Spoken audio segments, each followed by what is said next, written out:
Kedalan memang fenomena yang sebenarnya milenial ya. Kenapa? Pembaharuan dia setelah pulang dari Mekah itu kan usia dia 21 tahun. Orang sering membayangkan Ahmad Dahlan dengan figur fotonya yang pakai pakaian khas Jawa gitu ya, tetapi dengan beskap yang rapih gitu dan sarung gitu kan.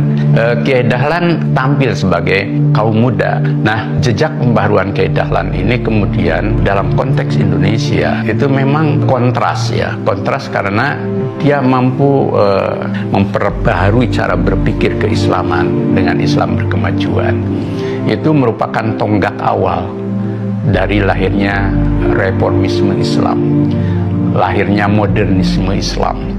Kalau saya dari teori kecerdasan, Kiai Dahlan itu memiliki kecerdasan spiritual. Jadi kecerdasan spiritual itu orang yang punya gagasan melampaui zamannya, sehingga pada masa dia hidup justru ditentang oleh banyak pihak.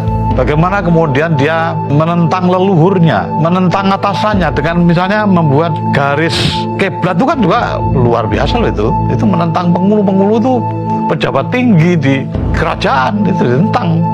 Nah, sehingga wajar kemudian kalau dia dimusuhi orang-orang kaum sendiri dan saudara-saudaranya. Kiai Ahmad Dahlan kemudian mengajak para ketib amin itu untuk berdialog mengenai konsep kiblat itu.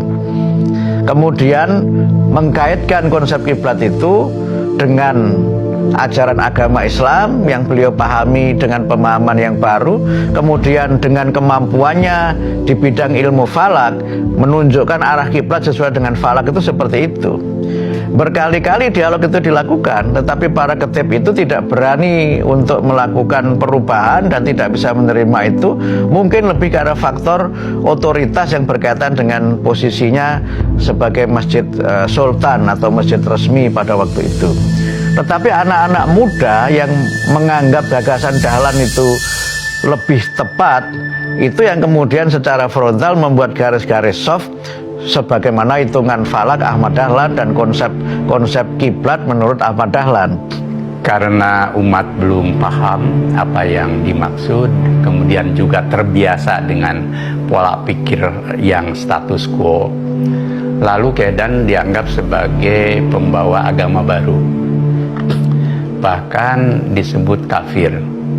Resistensi teologis itu sebenarnya sangat berat ya. Tidak ada yang disebut kafir gitu ya bagi seorang pembaharu gitu ya. Tapi Kiai Dahlan ya tetap menerimanya dengan tenang dan bijaksana, tidak melakukan perlawanan apapun ya.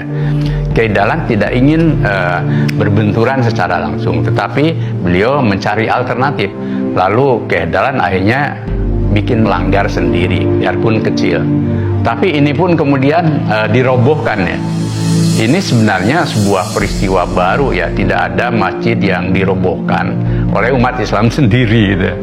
Itulah resistensi yang sangat kental sampai sempat Kiai Dahlan mau keluar dari kauman. Bukan dia menyerah, tetapi dia tidak ingin ada benturan-benturan yang lebih keras lagi gitu kan.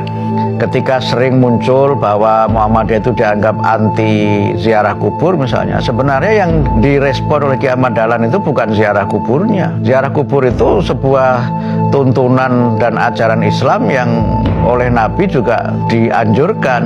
Tetapi masyarakat itu seringkali memaknai secara keliru ziarah kubur itu. Ziarah kubur itu menjadi salah satu dari sumber takhayul dan mungkin dalam beberapa hal juga masuk dalam wilayah yang sudah ke arah khurafat gitu.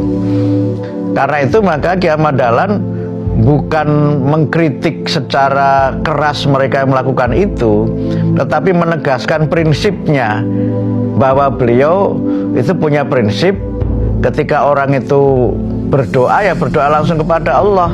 Banyak masalah sosial itu timbul karena berbagai ritual yang sesungguhnya tidak diajarkan oleh agama dijadikan sebagai bagian dari dogma yang kadang-kadang lebih dipentingkan daripada ajaran yang syar'i. Karena itu maka Ahmad Dahlan menawarkan keberislaman yang rasional, keberislaman yang terbuka.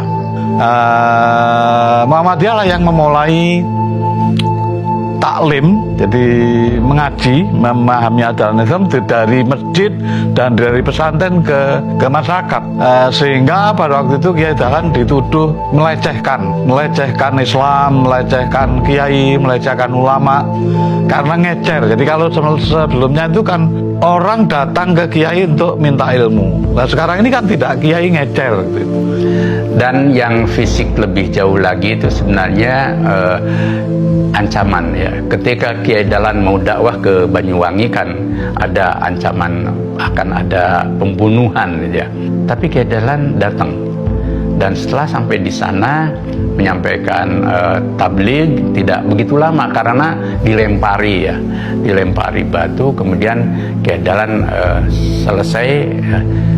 Tapi apa yang terjadi kan setelah itu justru di Banyuwangi berdiri cabang pertama Muhammadiyah itu ya.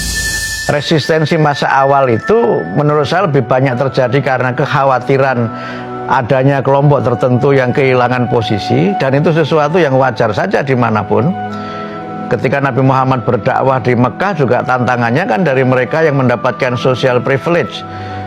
Kemudian ketika Nabi Muhammad mengajarkan tauhid di mana semua manusia itu sama, maka kelompok yang menikmati struktur dan stratifikasi sosial tinggi itu merasa terancam posisinya dengan ajaran tauhid itu.